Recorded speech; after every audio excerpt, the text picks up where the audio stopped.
Welcome back to another episode of the Millennial Gems podcast. It is your host, KILLA, and today I got a very, very, very special guest. I'm not even about to sit here and talk about this because I just want to just get right into the conversation with this guy, man. I've known this man. We date back to probably about 15 years now, about maybe the end of middle school kind of. Yeah, it's been a minute. A long time. But I got hella questions. I would honestly, of all people that I know in this world, you are probably one person who I would love to actually have. I'm actually happy I'm having this conversation with you because we have just a little bit of similarities. But anyway, I ain't gonna speak too much on this. Family, I want to introduce y'all to my guy, Face0ff. Yes, sir. Family, now it's definitely been a smooth minute, yo. I was just talking to Vlad about it, just how it dates back to middle school. He didn't even know. He was like, "What? Y'all known each other since way back?" Yeah, man. Bro, that's kind of crazy. It was seven? I think I was in 7th grade. You was in coming in 8th, right? I think, right? Yeah, I think so. It's one of them, man. I just know it was middle school, and we was definitely young bucks. And I just never, it's so crazy how life happens like that. You never really know who you gonna come across again in the next phase of your life. So right. Because after that, then I didn't see you again until college. To be honest, that's when I first started seeing you again in person. But I'm gonna get to where I did see you around in between time. But we gonna get to that. So I want to start off this conversation. I always ask every guest to kind of just gauge how they've been over the last 6 months, maybe even the past 30 days. So I always like to ask what I like to call PMB, and that's just how you feel physically, mentally, and just business wise or your brand wise. Just Face0ff brand. So on a scale of 1 to 10, 10 being the absolute best, 1 being the absolute worst. How are you feeling physically, mentally? As far as an overall, I think I'm a smooth 8, 9. Physically, I could definitely be so much better just because I haven't been taking care of myself the way I should, especially with all the traveling that I've been doing and just moving around. But mentally, I'm working on that healing journey with that. I know coming into the new year, I plan on jumping into therapy. I'm excited about that just because I feel like we all should, especially as a young Black man. That's something that we all need. So therapy is something that I'm looking forward to. I try to self-diagnose myself sometimes in ways and reasons as to why I think certain ways about certain things. I try to find out where it stems from and just my own personal trauma. So I try to do my job, my due diligence in that.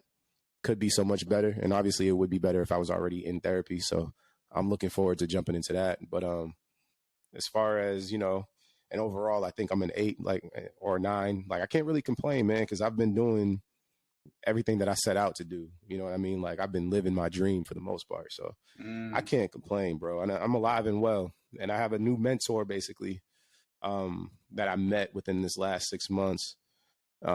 He's just very positive, bro. He made me kind of change my words and align myself in different ways. Matter of fact, even just coming in here telling you that I'm alive and well, he probably would have corrected me on that too. He would have just been like, "Nah, bro, you're doing great. It's a fantastic day. You still got your legs, right? You can still walk. You can still dance. All right, it's a great day. It's not about what's going on in your life. It's about how you look at it, things like that." So he sends me a motivational text every morning to kind of get my mind right. So definitely, I can't complain, bro. I'm in a good space right now. Absolutely. No, that sounds great, my guy. So for those tuning in for either the first time or if you've been with me in the past few episodes, you know that this is a self-improvement podcast. So how do you self-improve every day? What tactics, what resources, how are you getting 1% better every day? So each day I try to be aware of the things that I say, kind of like how I just did. When I said, my mentor heard me say that I'm alive and well, he probably would have been like, "Nah, change your language." I know sometimes I say things that probably just aren't, in the best light, for myself. I look at myself and just be unhappy with certain things and unhappy with, certain spaces that I'm in, as far as career goes as well. But I also got to try to remind myself that I am in a very good space, especially I'm in a space that, not a lot of people get to.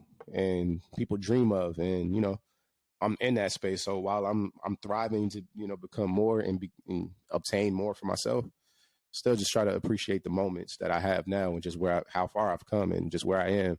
Because there's a lot of people, this is still super fucking weird for me to say, but there's a lot of people who, look up to me and show love and just even just all across the world, bro. So it's kind of crazy to feel that type of love and just feel that type of, appreciation. So I think just I tell myself to appreciate where I am right now, even though I have goals to be greater.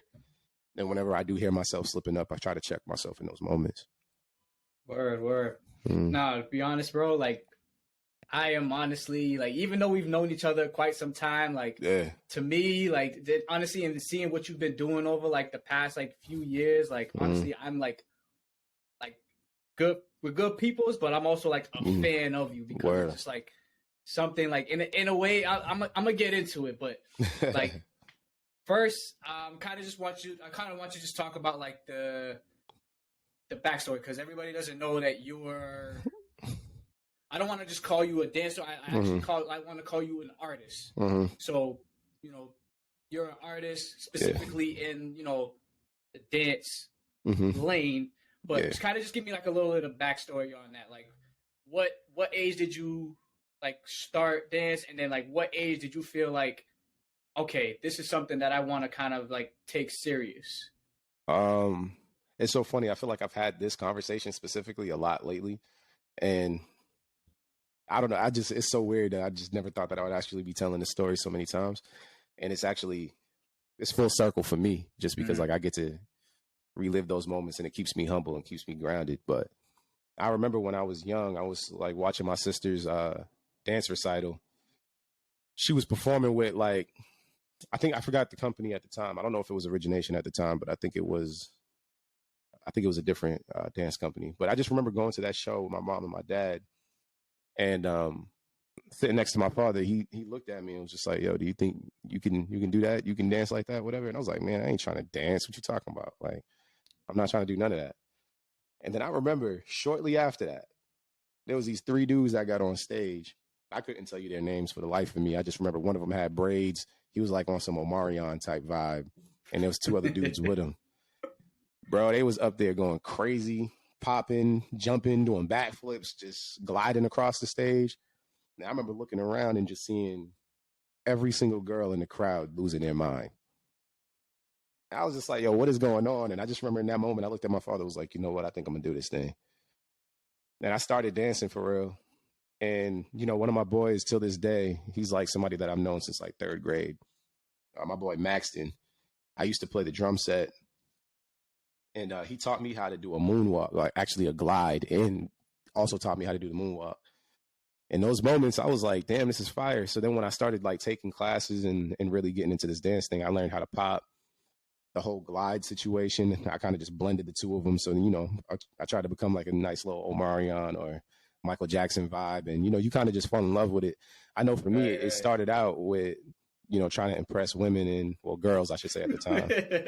And like just trying to just be that guy and make them go crazy.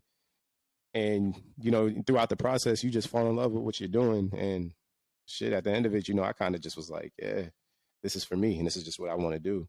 And I started training, taking all these classes, and I joined the company Origination. Within Origination, they have Origination is like the great umbrella. And underneath that umbrella, they have different companies within. I was in an all boys group called Alleyne. And within that group, man, they taught me a lot of discipline. It taught me focus. And it gave me something to go after and strive for. So dance was just that outlier for me. And I think that's just, that's where it all started for me. Word. So this is probably the first time I'm telling my audience this as well. But I have, in my past life, I had a bit of a dance background myself. So I've practically almost done damn near every dance probably to earth. I've done the hip hop, I've done the jazz, I've done the tap, I've done the ballet, I've done the swing. I've done almost damn near, and that was all in the span of like 4 or 5 years. I started as really small, probably like 7, 8 years old or so. But anyway, I think like my last year was like 2006. That was like my earlier in the year. And so when you came in, you came in like middle school, like I was kind of like already kind of ready to step away from the craft or like step away from the company, just because I felt like I couldn't get any more out of like the specific dance company I was at. Yeah. So I wanted to transition into something else. But when I met you and found out that, you know, because especially on like our like morning like school bus rides or in the afternoon times, like when I found out that you was a dancer, and then like I was just like, oh shit, yo, and I started coming to, I can't remember what year it was, but I think I seen Origination. There was some showcase they were putting on at like RCC. Yeah, and I remember like I had met you, but I had no, obviously like at this point I don't know that you're with them. But I remember going to it and I was like, yo, I know that guy on stage, yo, like John dances, like I was like, oh shit, like yo.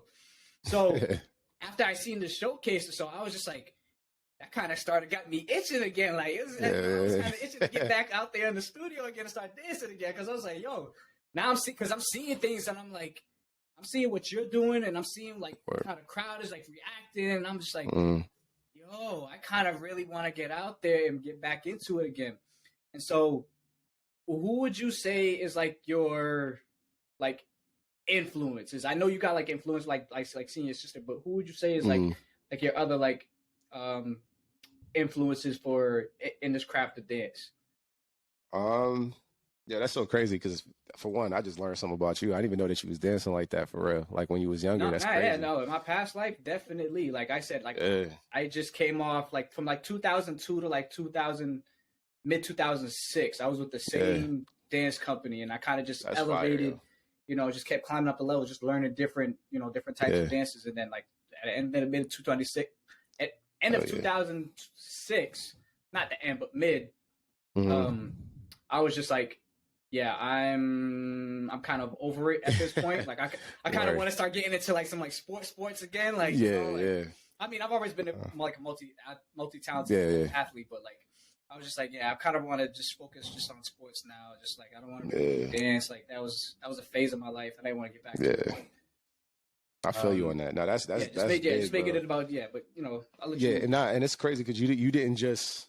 I'm sorry, I'm just fascinated by that, because you didn't just do like one style either. You tapped into like a bunch of different styles, which is important too. So that's props to you, bro. Thank you. I think for me, like inspirations, I think growing up, YouTube was starting to become big at that time, and I know for me, like the first person I used to watch a lot on YouTube was Luam. Her name is Luam, Luam. Dude, she's so fire. Like she took YouTube to another level as far as dance goes. And it was just Broadway Dance Center. She was always there going crazy with her choreography and just killing stuff, whatever. And I remember itching to go to New York for the longest. And I couldn't wait to get in her class at one point. But she was somebody that I used to watch all the time. And then there was this dude, Andrew Batterina. He was nasty with gliding, bro. Like his glides were crazy. Like the stuff that dude could do with his ankle is just kind of crazy to me. And, watching him coming up, that was major for me. And I think there's one other I'm going to try to throw in there. I know Ian Eastwood was another one because he was so innovative. Like he was very different. Like as far as the style of movement that he did and just the way he was able to tell a story, I thought that was super special. Oh, and last one is Blaze. Johnny Blaze. That dude is cold as hell, bro. Like, and he's somebody that, for me, I was like, yeah, we kind of look alike, you know what I mean? So I was like, yeah, this is definitely for me. I know I could do this, and I know I can create a lane. I obviously wanted to be similar to him in a way when I was young. I just didn't want to be him. I wanted to create something for myself at the same time, but just know that there was a lane for me because there was a lane for him. So that's where I was at with that. But yeah, those 4 people, for the most part, have like influenced me heavily, like at a young age when it came to this dance thing. And watching how they perform, watching their careers. Like Lil Wam, she does a lot with like Beyonce and, you know, a lot of different other artists. Andrew Batterina, I watched him in So Real Crew, and he opened up for like Drake and other artists, and he has a whole studio with a bowling alley inside of it. So like, yo, whoa, all the way in Texas, like I'm like, yo, there's dreams and goals in that I want to obtain as well. And then, you know, Blaze, watching Johnny, like he did a lot of stuff with Chris Brown, he, you know, be on the Bieber tours. That dude, like he booked and blessed, man. I don't know if you've ever seen Rhythm and Flow. He was on that show too, dancing with. Yeah, he was actually on that show, one of the backup dancers for like their final showcase thing that they were doing. So there's so many different opportunities. Whose performance? I think pretty much all of them, yo. Like it's so funny because they all had different shows, but they learned numbers for each set. You know what I mean? Like they were on multiple performances that night. So it's crazy to me, bro. Just, you know, looking at all of these people, and then, you know, now I'm out in LA, and these people are my peers. You know what I mean? And sometimes, like even when I'm teaching, I get put in the same breath. Not to say that I'm, you know, at that same level, because I'm still working to grow and match them. Mm-hmm. But if I'm getting ready to teach at a, you know, an event or like any type of program, like they name certain choreographers, and my name gets thrown in there as well, and I'm just like, yo, what the hell is going on, man? Like, this is kind of crazy. But as far as my inspirations, yeah, those four right there, like special. Those are some special individuals, man. I like it. Yeah, so now let's kind of bring it up to where Face0ff. Mm-hmm. Where does this originate from? Like, how do you come up with the name Face0ff? Like, it just sounds like, when I first heard it, I was like, that's a fire ass name. Like, that's a fire ass name to refer to. Like, even though, you know, I refer to you as Ja, but like, anytime I like talk to like people, whenever when they like watching like a dance video or something related to you, I showed them something related to you, I always say, this is my guy Face0ff. Word. I'm like, respect. I know him personally, like I call him Ja, you know, that's who I know him as, but Face0ff, this is who I refer you to. So, but tell me, give me like the backstory on Face0ff, man. Like, so a lot of that really just comes from high school, actually. Like when I went to an art school, so, you know, during lunch, we used to have like bring down the speaker and have like a crump circle, or not even necessarily just like a crump circle. Like we would just be freestyling and battling and stuff like that. So sounds like BAA stuff. Yeah. That's exactly what it was. Yeah. Okay. yeah. That's where I went to school. So we literally, it was me, Reggie, and my boy Shaq. I'm really the only one that stuck with it. I just remember, you know, I used to make facial expressions like to every move, bro. Like every single move, I had a face for it. And then, you know, obviously being in that circle and battling all the time, you know, that's a face-off. So it was like a double entendre type thing. And Reggie, we kind of just had like a play on a name with him. It was like Kill Off. And then my boy Shaq, it was Show Off, because that dude's nice. Shaq is crarazy. Yo, honestly, I love that, bro. Honestly, that whole crew, like you, Reggie, that I see in a video sometimes. Shaq, what's the other one? Junior. You probably think of Junior. Junior too, man. Like, that's honestly right just there, watching y'all all the time, man. I'm fascinated every time. That's family right there. You know what I mean? And Shaq, like he's so like multifaceted. It's crazy. Like that dude can do any style. You tell him to break dance, that nigga will start spinning on his head. You tell him like you need him to flip, he can break those out. You need him to freestyle and battle anybody. He'll hop in his bag and he can just mix it up. Like that dude is crazy. And it's just, you know, the name that, you know, we gave him at the time was Show Off, because literally he could, like, it's like show off because you got it. You know what I mean? But I'm the only one that really was like, oh shit, I'm sticking with this name for it. So now, you know, Shaq got Shaq Famous, and Reggie is just Legendary, which is fire. He pretty much got that from like, I tried to get him to watch How I Met Your Mother at one time. And the dude Barney, he'd be like, this is going to be legend. Wait for it. Dairy. So, you know, Reggie was like, yo, that's hard. And he made it his name, basically, Legendary. So that's kind of like where that all came from. And, you know, now it's to the point where, you know, that's who they know me as in LA. Like, you know, And all throughout that whole, tour I was just on, anybody that addressed me, they might say Ja, but they also usually just call me Face, it's Face0ff, but Face for short. So it's definitely, it's real easy to remember too. Anybody, I meet that's new, they're like, yo, what's your name? I'm just like Face, just so that they know it's real easy. You ain't gonna forget it. You see me, I got a face, that's my name. So that's just where that comes from. Yeah. So this move to LA, so talk about like I think you moved after college, right? I believe you moved to LA after college. I was out of there. So so tell me about like how your journey, like since your first move to LA to like now, like how has it been out there? In the beginning it was rough, and it's funny because I remember I didn't really have a plan. I just remember being in college and telling everybody like, "Yo, I'm leaving and I'm gonna move to LA. Like, I'm probably gonna work for a little bit," which I did. I worked for like 9 months and saved up some money and got up out of there. But I specifically remember telling people that I was moving to LA just so that it wasn't like I didn't want to feel crazy. Like if I was one of those people to be like, yo, I'm moving to LA and then I don't move to LA and I stay put, I just didn't want that to be the situation for me. So I kind of said it so I can manifest it for myself and just make it happen. When I first moved, yo, it was rough. Like I was staying with one of my boys at the time. He was like, yo, you might as well just come to LA. Like, excuse me. I'm getting over a cold, so that's my bad. He was like, yo, you definitely should move to LA and like save up some more money here. You could just stay with us however long you need. He was like, you would essentially be doing the same exact thing that you're doing now in the city. So just move to LA. And I was like, you know what? Fuck it. I'm gonna go. So, and Shaq was coming back to Boston at the time. I don't remember what he was coming for, but I asked him when he was leaving, and he told me in May. And I asked him if he could push the date back a little bit later in May. And he did. So, May 15th became the date. I grabbed my stuff and I dipped. And once I got to LA, I stayed with him for a little bit. Not Shaq, but my other boy. Stayed with him for a little bit. And, he had a real strict landlord. If somebody was staying with him, the rent was going to go up a little bit. So I was staying there for a while and everything was cool. But then eventually, neighbors started telling that, he had somebody else extra there or whatever. So I had to step out and I had to go stay with my homegirl, Gina, at the time. And, that was real smooth. I made sure I cleaned up their space whenever they left. I made their beds and stuff like that.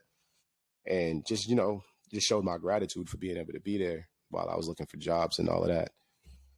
And then there was a point, where I ended up going back to my boy Mello's crib for a little bit. But even before that, I kind of stayed in my car for like, I want to say like 2 weeks. And each night when I was in that car, I said a prayer and, just gave it to God and just allowed myself to understand that, it's never going to be easy. Like this is going to be a part of my story. This is a part of my journey. And, I would stay in my car and then the next morning I would go and take a shower at one of my friends' cribs and then go about my day. I'll just get out the way and go do what I have to do. And it was always like in the back of my mind, like, yo, I could just go back home and go back to doing what I was doing originally. But personally, that just would have never sat right with me. And I didn't even give myself that opportunity to go after that. And so I stuck around. I ended up getting a job at a Sears call center. That job was trash, but I was only there for like a few months. Shortly after that, I got a call. It was from a rep, from like a temp agency. It was called Aerotech, and they were trying to get me a job at Snapchat. So they hooked it up. I ended up getting that job at Snapchat. I was there for a little bit, and then from there, every other corporate position that I've had was kind of lined up with Snapchat. Like I was working with Bird at one point, Fandango. Like every other job was like with either a startup company or a company that was like very forward and progressive. So yeah, like I've never had to really, really do the call center thing again, except for when I was like, I think it was 2020 when there was like a hiring freeze on so many jobs. So I had to do like a call center situation. And that was the worst job I've ever had in my life. The worst, bro. Even worse than that Sears call center one. But yeah, I got up out of that job in the minute that, I was out of that job, everything else dance wise started to pick up. Like it got real crazy for me at that time, but blessings, all that, I feel like everything happens for a reason. Everything got lined up the way that it should have been, life is starting to make sense. All right. So I see like over like the past few years, you've kind of done like a lot more like, kind of like leading like the choreography.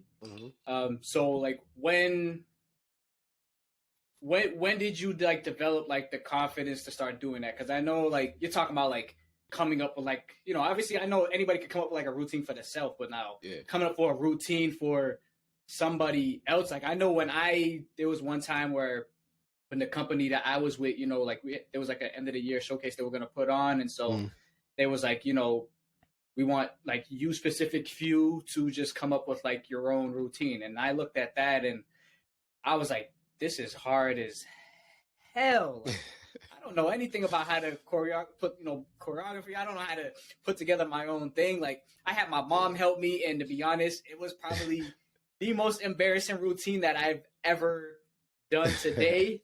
I was just like, never again am I asking my mother to help me with a routine, because that was just beyond embarrassing. Like, man, I executed it with absolute confidence, but I was just like, yeah. Like it was, and it's funny because it was only like, I think there was like me and like two other like duo girl groups. Those two girl groups actually got to perform at the end of the year. I didn't. I think just like I said, because I wasn't surprised, because like I said, I wasn't that confident. Like I executed the choreography with confidence, but I didn't like the choreography. I didn't like the routine that I just allowed my mother to come up with. I was just like, no, never again. I am good. I am beyond like embarrassed that I did this. Like I'm over man. it. I hope there's footage of that somewhere, man. I gotta see that. No. Hell no. They didn't record none of that. That was a one-time thing. Unless somebody had like a little camcorder. Get it. That wasn't being recorded. Only like the end of the year performance when like those two girl, duo groups, they did it at the end. So that might be somewhere on film. But mine, I didn't make it to the end there. He said, no way. No way. That was just like never again. Never again. But yeah, just talk to me about like, like developing the confidence to, just teach a group now. Because I see like you was doing it like a lot with like the, what is it, play, what is it called that you was at? Playground. Playground. Yes, playground. Because I would always see like a bunch of like videos at the playground, and when I first see you there, I was like, oh yeah, my man definitely there. My man done definitely made it. He at the playground now. So he said, my man done made it. About like just developing confidence as like a choreographer now. Like, I think developing that confidence came with finding the confidence within myself as well. I think that kind of started early. Like when I was with Origination, there was a time where I tried to audition for the older group. It's called Nia Dance Troupe. Hell yeah, I heard about that. Yeah, bro. I think it was on like BET at some point. Yeah, I was on that with them too. When we did BET, I think we had to do like a tribute to LL Cool J at the time. Oh, yeah, exactly. Yeah, I remember that. So at that time, before I even got into that, I was, like I said, in LA, which was the younger boys group. I tried to audition for Nia Dance Troupe. The first time I auditioned, I didn't make it. And one of my other boys that was in the group, his name was Jeffrey. He made it into the group.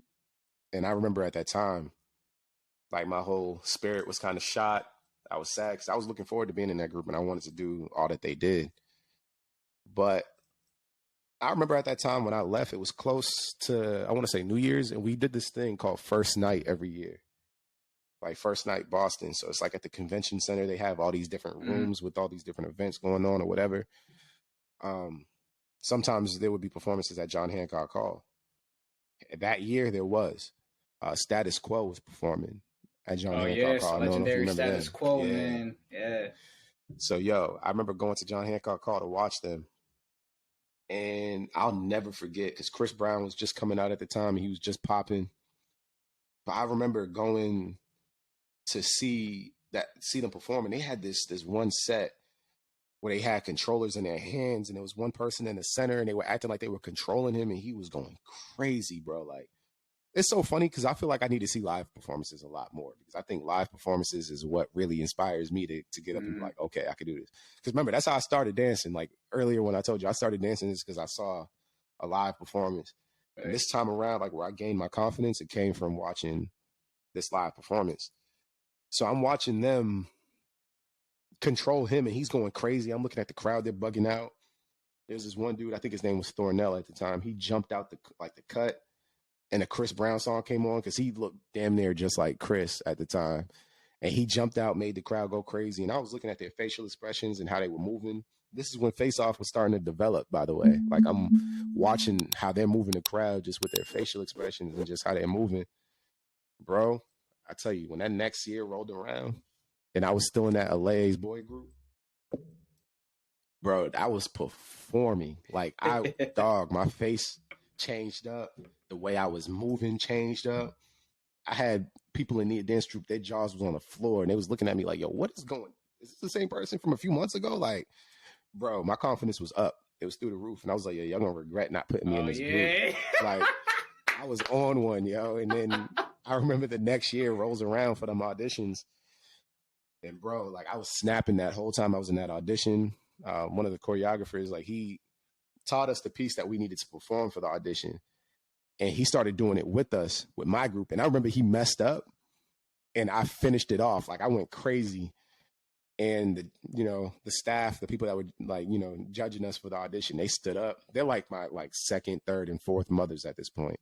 But they stood up and they were like going crazy at an audition too. You ain't supposed to do that. You kind of supposed to keep your composure and just write things. But yo, I was bugging out and they got hype. And then, I made it into that group the next year. And I couldn't even complain because a lot of like a lot of the dances that we were doing, like they put me kind of like front and center for a lot of stuff. Even if I wasn't front and center, I was like front to the side or second row, so I was like, yeah, I took that as a learning process for me, kind of just like, yo, if you in a situation where your back is against the wall or you feel like you're being doubted, it's time to turn up the heat and like go crazy. And that kind of happened to me in LA as well. Like, I came in, I was going crazy when I first got to LA, taking all these classes, killing everything. And then, just the atmosphere of LA and just feeling like you got to be always on top of your stuff, or you always got to have some type of video. You got to be this type of dancer to do this and that, so on and so forth. It gets kind of draining. So it takes away the love and the passion that you once had for it. So in 2020, I kind of sat down with myself and was just like, yo, bro, I'm not going to do nothing for myself. That's not for me. I'm not going to do anything that's not making me happy. At this point, I'm just going to do whatever I want to do personally. And at that point is when I started getting phone calls to do different music videos and doing different shows and stuff like that. I was just about to get into that next. Yeah. So perfect segue. I mean, at that time, that's just when that happened. I got calls to be at these studios. And yeah, that's where I'm at now, bro. My confidence just kind of, it really takes reflection on me. Yeah, so like leading into like the music videos just now, like I see like I think you came up with like a concept for like your own like music video, right? Is it the steamer one, the steamer video, right? Yeah. was that like, I know that was like your thing, but like was that like you behind like the directing and stuff like that, like? Yeah, so that was actually still in Boston. That was before I even left, bro. That was okay.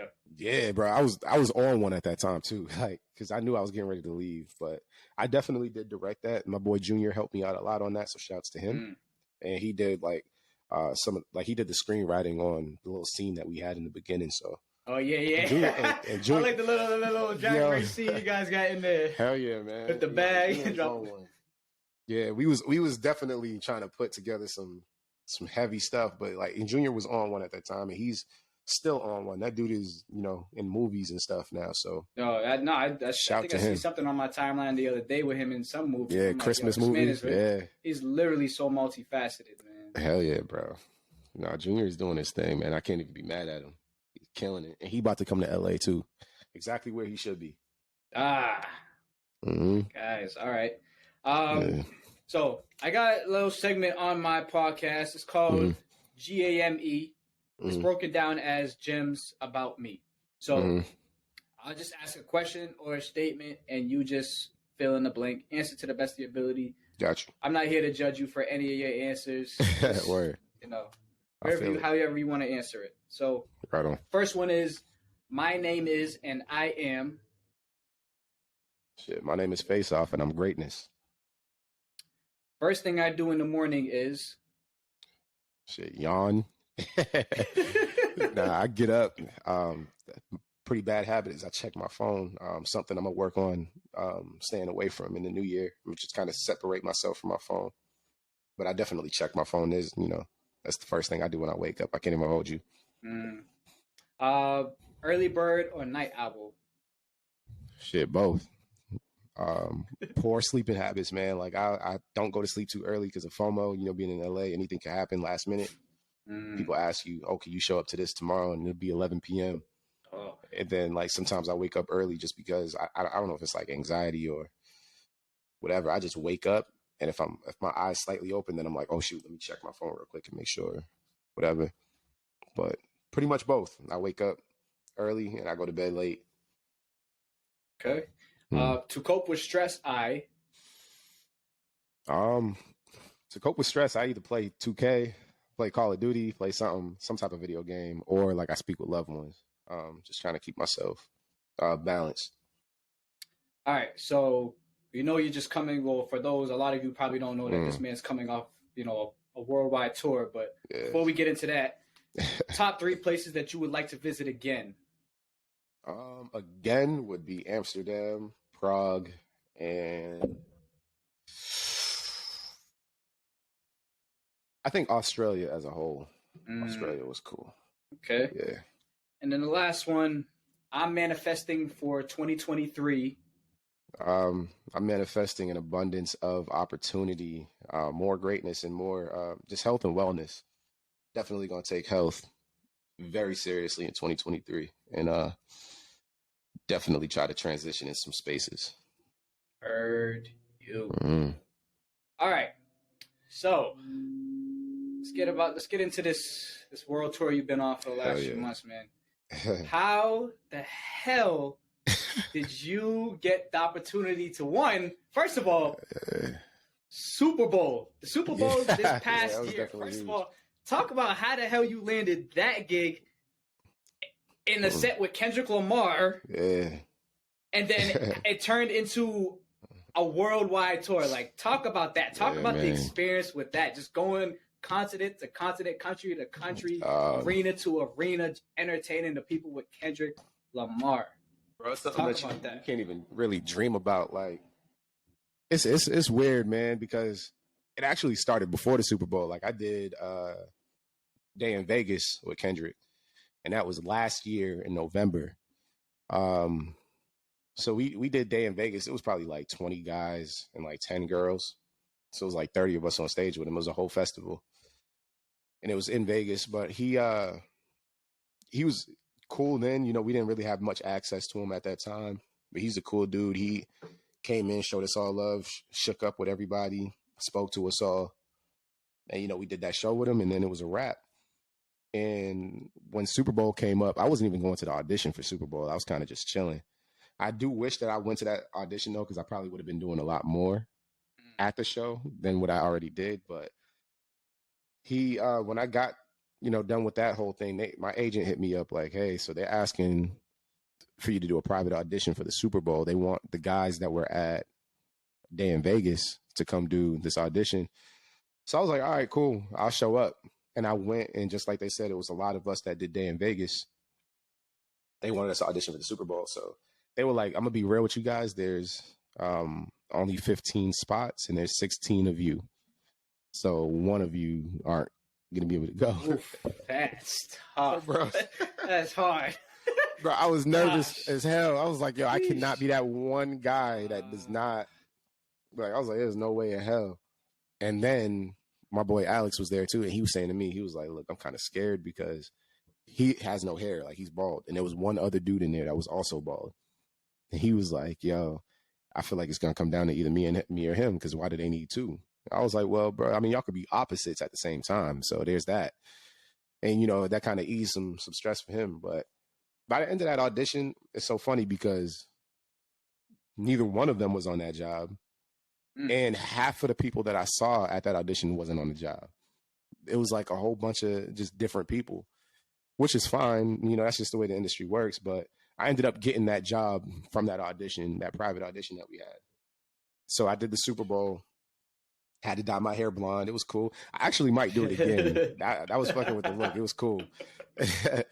But after after the Super Bowl was done, you know, I knew Kendrick was getting ready to drop an album, and me and my boy Rob is a huge fan of Kendrick, and I'm a fan of Kendrick as well, but he's definitely a bigger fan than I am. He know damn near every lyric that Kendrick ever spit. I remember when he dropped his album, I was like, yo, I texted him immediately, like, yo, bro, he just dropped his album. I feel like, you know, a tour coming up soon. We better be on that. And he was like, yo, I'm manifesting this. I'm already on my second listen. And I'm like, all right, word. My agent hits me up and tells me that there's an audition going on for, you know, a world tour, this and that, so on and so forth. And I was like, all right, cool. And he told me that, you know, the choreographer, her name is Charm. He was like, Charm wants to see you there. So I said, okay. I go to the audition that's being held. Now, when you're signed to an agency, there's a bunch of different agencies in LA. So there's like Clear Talent Group, there's Block, there's GTA, and there's MSA. There's a bunch of them. I'm with MSA. So I realized that this audition, they was separating all of us based on our agent. So they had Clear Talent Group come in early. They had Block come in at another time. They had MSA come at a different time. So I'm at the audition with all these MSA heads, and we get brought into the room finally. And the one thing I'm hearing in the hallway, by the way, is people saying, yeah, this is either going to be like I heard it's either Kendrick or it's The Weeknd or one other artist. I can't remember who the other artist was. Personally, no shade to The Weeknd. I just don't care. I don't care about none of his music. I don't care about, like, I didn't want to be on no type of tour that had to do with The Weeknd. So we get brought into the room, and I'm putting my stuff down, and I hear my name, and I look up, and I see Charm sitting at the table. So there's like right at the front of the room, there's like a table, a long ass table, and there's like 7 people sitting at that table. Charm is one of them, and those are all the people that are looking at you to see if they want to book you on the job. Charm is at the end, and like I said, I heard my name. I look up, and she throws her hand in the air. She's waving me over, and I'm like, hold up. So I'm already thrown off because how do you know my name, right? So I run over to the table, and she's sitting there, her arms crossed, her legs crossed over the other. I'm nervous, and she's just looking at me, and she's just like, I don't think this is the job for you. And I'm like, oh, all right. And I was getting ready to grab my shit and just be out. And she was just like, I got some other shit. I got some Kendrick shit. I was like, whoa. Okay. I was like, all right, cool. I was like, so when I was like, so when does that happen? Like, she was like, don't even worry about that. That's gonna come up when it comes up, but this ain't the one for you. And I was like, all right, bet.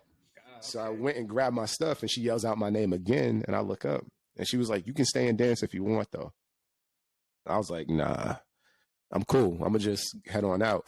Because for one, I'm not about to stay and dance at a job that you already know you don't want me on. You're choreographing for this one, and you're choreographing for the Kendrick joint.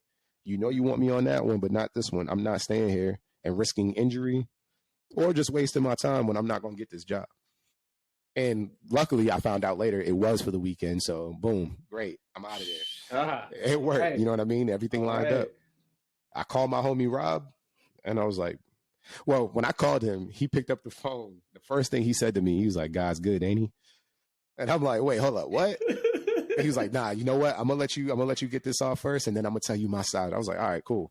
Bro. So I basically everything I just told you, I told him. And he told me, you know, he was on the phone with her at one point, and you know, he was overseas when I was talking to him. He was over in Europe, doing something. I think he was teaching out there. But he told him that he got a phone call too. She asked him to assist her in different spaces as far as, you know, a Kendrick tour would go. And then, you know, she was asking if certain names sounded good, and he kind of was just like, yeah, you know, I don't want to overstep, but I have some recommendations of my own as well, if that's okay. And she was just kind of like, yeah, you know, you can give me your recommendations, but that's your name on the line. You know, if you vouch for somebody and they out here messing up, that looks bad on him. But he was just like, yeah, I'm not going to recommend anybody that you haven't already worked with. And she worked with me, and she worked with the other person that he recommended back when we did Day in Vegas. She just didn't really register that because it was like 20, 30 plus.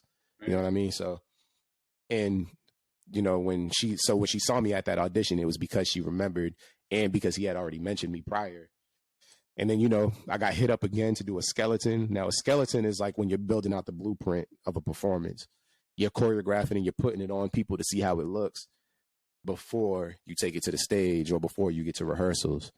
So I was at the Skeleton. My agent, told me to go to the Skeleton. I was getting paid for that as well, because Kendrick had a few pop-up shows in like Glasgow and Glastonbury or whatever it was. I don't know if you've seen like some of those runway shows that he did over the summer, but he had those before the tour started. So I was in the studio working on that with all of them, and Kendrick. He was there as well. And it's so funny because before all of that happened, I received an email that said, congratulations on, the KL 2022 tour, all this other stuff. This is before any rehearsal, any Skeleton or any audition or anything. I'm getting this email and I'm like, bro, so I pick up the phone immediately. I call Caleb, I call Vlad, I called E, Andres, like I called all of them.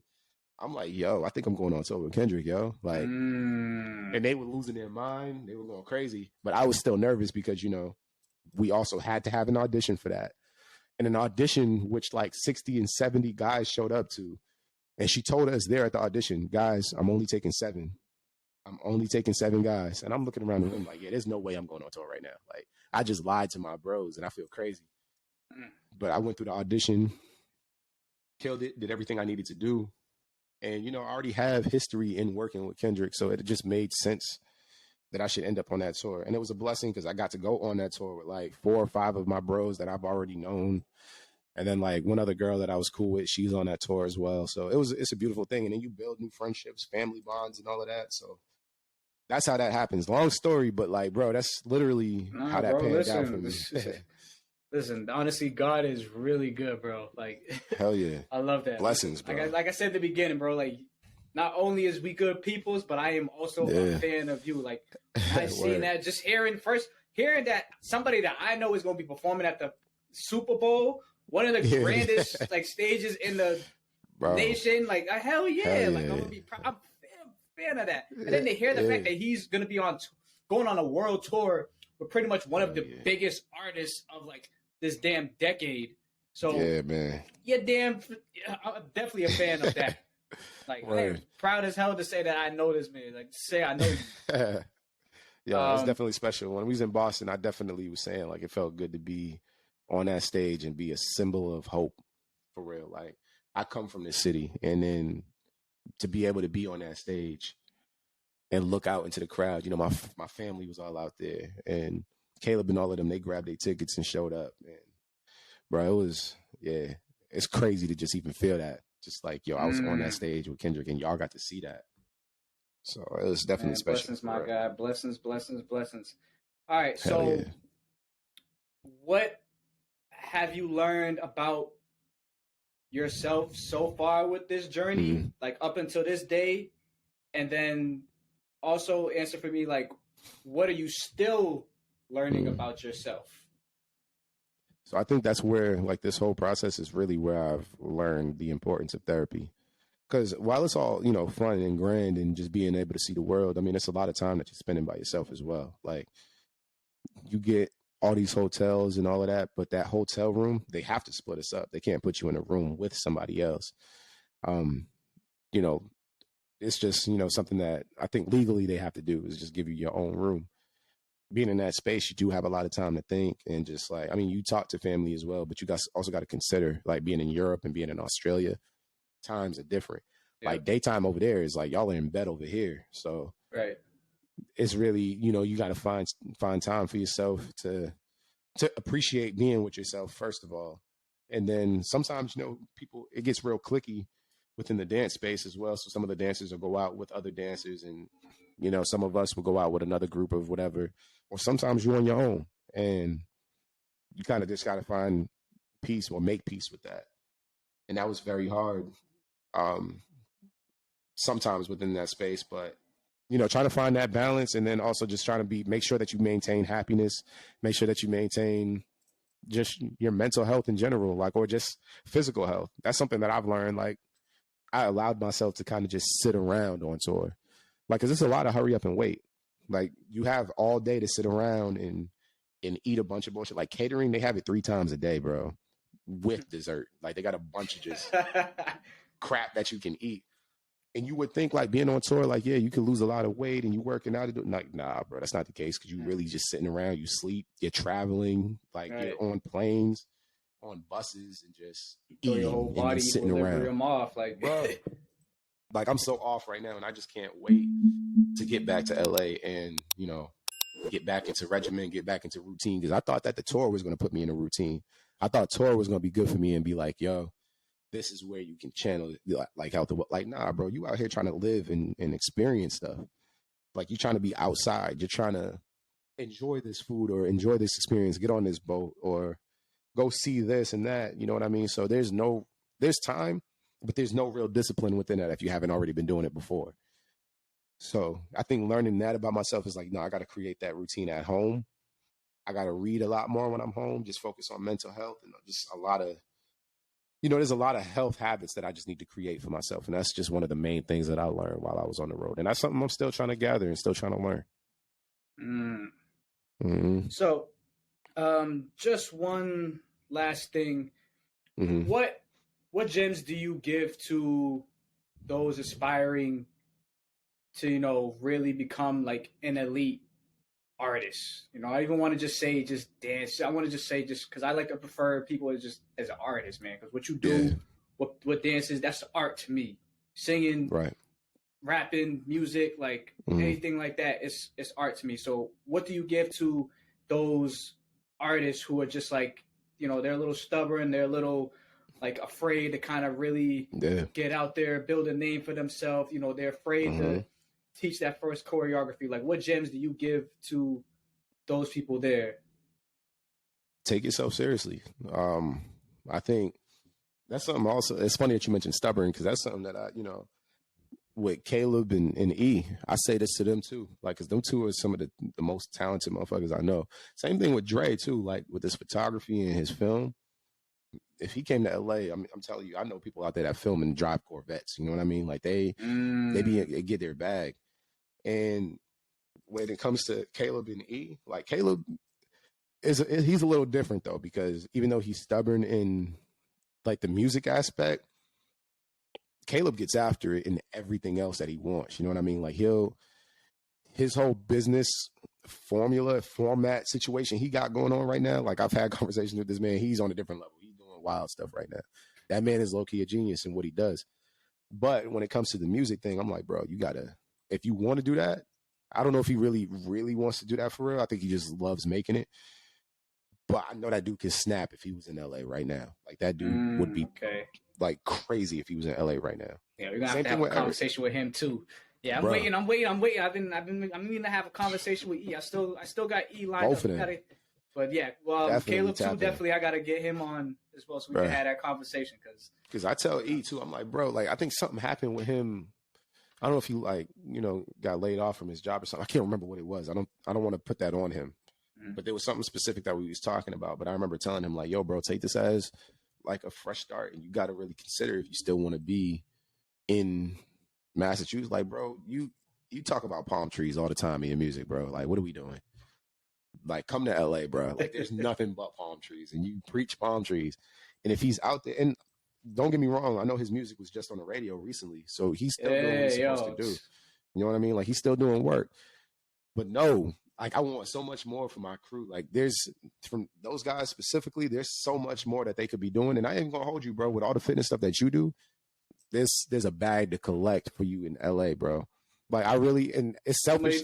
Somebody told me that, not to cut you off. Somebody actually told me that earlier this year, because I was like, I was like, okay, of all places that I probably wouldn't move, I was like, you know, LA probably is just not one of those places that I want to move. But then somebody had commented, was like, you know, with the field that you're in, you might not like, you know, maybe the living situation in LA, but as far as like the fitness industry, that might just be the perfect place for you to be. It makes so much sense. You got to really think about that and consider either it there or like Miami. They were saying, like, those are like two places that I was like, I would never move to either one. But anywhere hot, like, bro. Yeah, anywhere hot. Just think about that, because you got to really think about that for one. Because like, so when it comes to Eric as well, like I tell him, bro, like if you move to LA for one, like you have so many more resources and people that are trying to do the same thing that you're trying to do, and it'll make it work. But with you and what you're doing in fitness, bro, you come to LA, people love the sun. People want to be able to take their shirts off. You know what I mean? Like that is literally, LA is literally the place where you got to be. That's where you're going to collect the most. And don't get me wrong, I don't even care for LA. I don't want to say the location because I do like the location. It's hot, it's nice, whatever. People, not the greatest. You know what I mean? And that's what I think selfishly why I do want all my East Coast people out there, just so I can have a sense of humanity while also, trying to chase this dream. And then there's always like a level of confidence that I have when I chase it with people around me that have like minds, you know what I mean? And also know how to be human outside of it. Because for me personally, I don't like hanging out with dancers all the time. All we talk about is dance. Right. I want to talk about how are you doing as a person, or how do you feel? Like, what's going on in your life? What's up? How's your mom? How's your dad? Like, I want to have those conversations as well. And people kind of struggle with those conversations in LA because it's always like this job that I was doing or what's up next and stuff like that. But bro, specifically for what you do as far as career, if you want to see a difference and want to see growth, I guarantee you LA is the spot for you to be in, man. Like, and I see the work that you do. I'm like, yo, this man is out here actually putting in work and doing great things, bro. You know what I'm saying? Like, yeah. And I feel that way about all of y'all. And I just feel like LA is the spot for the growth, man. But I know we have foundations that we've built here, and we feel like it's been successful so far here. We kind of get comfortable and get afraid to walk away from that and expand. But I feel like once you get up and you make that move and you do it, bro, the way that like new heights that you can reach with that, and even if it doesn't happen, you tried it, cool. Now I can go back and make things work the way that it was before. But I just don't ever want to see anybody regret not making those decisions at this time while we have it right now. And then, think back on that later and just be like, damn, I could have did this and I could have did that. I've definitely like entertained to be honest, for the past, my original intention was to try to move out of the city. Because to be honest, I haven't wanted to stay here long. Like my sister's been out in LA for the last few years. Yeah. She's into film. Right. So that's where, she's been. She just graduated last year. So now she's out there, trying to really work her way into, and think about how many actors she can introduce you to, bro. Think about how many actors that need to be in shape for whatever film they got coming up. You know what I mean? Like, bro, that's well, she also too needs to kind of push herself out of her comfort zone just a little more, because she's a bit of a a little antisocial around people. But she's still learning. She's 22. She's opening up a little bit more now. But she's been out there the last few years, and now I just moved my mother like 2 months ago to Vegas. So now it's just literally, I'm just like, yo, I need to get on my way. Like, I am sick and tired of the cold. I'm just tired of the cold. It's cold as hell here, bro. Like, I'd rather just move out like west or somewhere. Like, I prefer to just move away from here. Like, so in 2020, I wanted to actually move. Like, I had it in my mind. I was like, yo, I had a plan to just kind of just get my stuff. And just move somewhere else so that way I could start fresh. And then pandemic happened, and then then I kind of just really changed my mindset about okay, what do I really want out of life? Like, what is my why, and what exactly is my true purpose and stuff like that. We all face that, bro. We even with Vlad too. I be pressing him like, bro, you do this, the YouTube thing and the film thing, bro. It's so easy out there, man. And then you'll meet like-minded individuals where you can do collaborations and you can, work with them and figure out how you can promote each other and do different, bro. Like, I don't know, man. I have so much passion for my people around me. And I just feel like there's so much to gain. This world is huge, and there's so much that we can obtain in doing it. And I'm only just scratching the surface, and I'm just figuring it out for myself, teaching in all these different places, bro. Like, even in the midst of that tour, there was a week where we had that week off to where people can go home for Thanksgiving, and they were going to fly us back out to go to Australia. Instead of sending me home, I told them to send me to Finland. I was in Finland for 10 days, I think. Bro, I taught 8 different classes while I was there, just because I know they crave that. And they don't even really have resources like we do in LA over there. But I'm also understanding that my brand is starting to reach different places. I got people in Korea and Japan learning my steps off of videos, bro, and reposting it.